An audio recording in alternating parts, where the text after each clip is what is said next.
अस्सलामुअलैकुम नाजरीन, जिस तरह से जम्मू कश्मीर के असेंबली इंतखाबात को लेकर के जैसे ये कयास आराया लगाई जा रही है कि जम्मू कश्मीर के अंदर बहुत जल्द जो है वो असेंबली इलेक्शन होने जा रहे हैं। इसी सिलसिले को लेकर कुछ सियासी रहनुमा जो है वो अपनी अपनी सियासी रोटियां जो है वो सेकने शुरू हो गए हैं और अपने छोटे से मुफाद के लिए हिंदू मुस्लिम फसादात को रहनुमा करके यहाँ एक बार फिर से फिरका वाराना फसादात जो है वो खड़ा करना चाहते हैं। नाजरीन, पूरी खबर क्या है, पूरी खबर से आप लोगों को रोशनास करना चाहेंगे।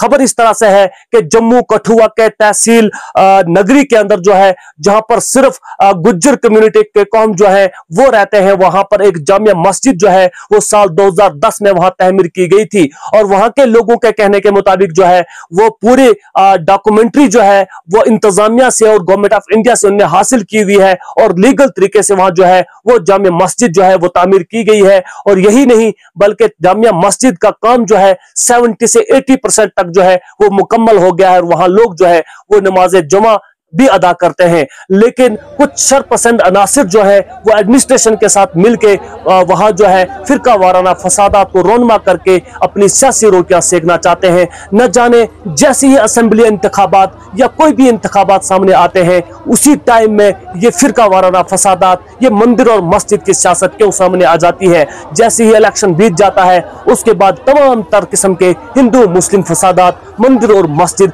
कौम और कम्युनिटी के बेस पर जितनी भी बातें होती है ये अचानक गायब क्यों हो जाती है। जिस तरह से आपको मालूम है कि कुछ वक्त पहले जो है कहा जा रहा है कि जम्मू कश्मीर के अंदर जो है असेंबली इंतखाबात होने जा रहे हैं। और उस सिलसिले में आपको बताते चले कि 2014 से 2016 के बीच में जो असेंबली इंतखाबात हुआ था उसके बाद आज तक जो है अरसा दराज से जो है जम्मू कश्मीर के अंदर असेंबली इंतखाबात नहीं हो रहे हैं। और जम्मू कश्मीर की मुख्तलिफ मेन स्ट्रीम पार्टी जो है अरसा दराज से ये मांग कर रही है कि जम्मू कश्मीर को के लोगों को उनकी नुमाइंदगी दी जाए ताकि सही तरीके से लोगों की नुमाइंदगी हो सके। इसी सिलसिले को लेकर हाल ही में जो है कुछ वक्त पहले भारत के अंदर जो है वो एक बहुत बड़ा इलेक्शन, पार्लियामानी इलेक्शन जो है वो देखने को मिला। और यहाँ पर जो है एक गठबंधन सरकार जो है भाजपा और दीगर पार्टीज को मिलकर बनाई गई है। इसी सिलसिले को लेकर जम्मू कश्मीर के अंदर भी इसी तरह से असेंबली इंतखाबात जो है वो होने की संभावना लगाई जाती है। उम्मीद है कि बहुत जल्द जो है जम्मू कश्मीर के अंदर असेंबली इंतखाबात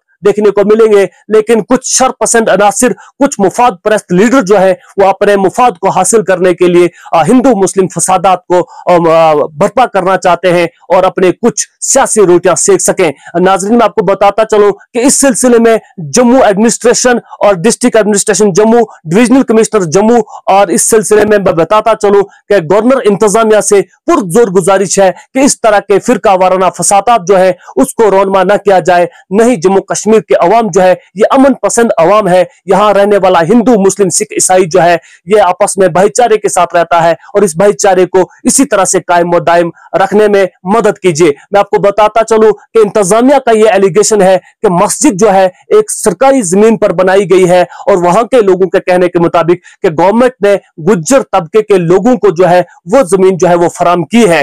लेकिन बताते चले कि अगर हकीकत यही बात है कि जो एक सरकारी जमीन पर मस्जिद तामीर की गई है लेकिन वहां बसने वाली गुज्जर कम्युनिटी के लोग जो हैं आखिर वो तो इबादत के लिए उन्हें मस्जिद जो बनाई है उस मस्जिद के ढांचे को मुनहदम करना, डेमोलिश करना जो है एक पर्टिकुलर कम्युनिटी के खिलाफ जो है वो एक साजिश रचाई जा रही है। इस तरह की कई इबादत गाहें जो है, मंदिर है, मस्जिद है, कई गुरुद्वारे हैं, कई और भी चीजें जो है वो सरकारी जमीन फॉरेस्ट लैंड पर जम्मू कश्मीर के अंदर मौजूद है। आखिर क्यों एक पर्टिकुलर कम्युनिटी को टारगेट करने के सारे बहाने, हल्ले और बहाने किए जा रहे हैं। आपको विजुअल्स में अच्छी तरह से दिखाई दे रहा होगा कि एक मस्जिद जो है जो 70% से लेकर 80% तक मुकम्मल की जा चुकी है इबादत के लिए, वो जो मस्जिद जो बनाई गई है, लेकिन उस पर इंतजामिया, पुलिस और डिस्ट्रिक्ट एडमिनिस्ट्रेशन और तहसीलदार जो है वहां नगरी कठुआ के हैं, उन्होंने एक सुबह ही जाकर वहां पर जो है एक मस्जिद को LNT और JCB मशीन लेकर उसको डेमोलिश करने की कोशिश की, जिसके नतीजे में वहां के लोग जो है वो भड़क उठे और तशद्दुद इस तरह से भड़क उठा। बताया जा रहा है कि पुलिस के कुछ लोग जो है वो जख्मी हुए हैं और एक DSP वहां पे जो है वो भी जख्मी हुआ है। और तशद्दुद इस कदर भड़क उठा कि लोगों ने स्टोन पेल्टिंग की, पथराव किया पुलिस के ऊपर, इंतजामिया के ऊपर, और उनको वहां से भगा दिया गया। अगर आप किसी की महजबी चीज को गिराएंगे, किसी मजहबी ढांचे को तोड़ने की, डेमोलिश करने की बात करेंगे। आखिर ये कब तक चलता रहेगा? क्योंकि इस तरह के कई और मजहबी इबादत गाहें जो है, चाहे वो मंदिर हो या मस्जिद हो, कई जगहों पर जो है वो फॉरेस्ट लैंड पर, स्टेट लैंड पर पाई जाती है। आखिर क्यों एक पर्टिकुलर चीज को आप डेमोलिश करने की बात कर रहे हैं, एक पर्टिकुलर कम्युनिटी को आप दबाने की बात कर रहे हैं, पर्टिकुलर कम्युनिटी के ऊपर आपके सारे बस चल रहे हैं? आखिर इस तरह की गतिविधियां जो है, इस तरह की हरकत से बाज रहिए, क्योंकि ये मुल्क जो है ये हिंदू, मुस्लिम, सिख, ईसाई, बौद्ध, जैन सबका है और यहाँ पर सबको रहने का अधिकार है। तुम जिस तरह से आपको मालूम है कि इस मस्जिद को जो तोड़ने की बात की जा रही है, ये सरासर एक पर्टिकुलर कम्युनिटी को दबाने की कोशिश की जा रही है। इस तरह की नफरतें फैलाकर आप कुछ नहीं कर सकते। मैं यूं बताना चाहूंगा कि असूल बेचकर मसनदे खरीदने वालों, असूल बेचकर मसनदे खरीदने वालों, निगाहे अहले वफा में बहुत हकीर हो तुम। वतन का पास तुम्हें न था, न हो सकेगा कभी। वतन का पास न तुम्हें था, न हो सकेगा कभी। कि अपने ही हिर्स के बंदे हो, बेजमीर हो तुम। कि अपने ही हिर्स के बंदे हो, बेजमीर हो तुम। इसी सिलसिले में जब पहली बार वहां से एक रिपोर्टर जो है वो रिपोर्टिंग कर रहा था, वो रिपोर्टर बार बार ये चीज कह रहा था कि एक विशेष समुदाय के लोग, विशेष समुदाय के लोग, विशेष समुदाय के लोग, उन्होंने इस बात को अपने 10 मिनट की पीटीसी के अंदर जो है कम से कम 100 बार विशेष समुदाय के लोगों का लफ्ज इस्तेमाल किया।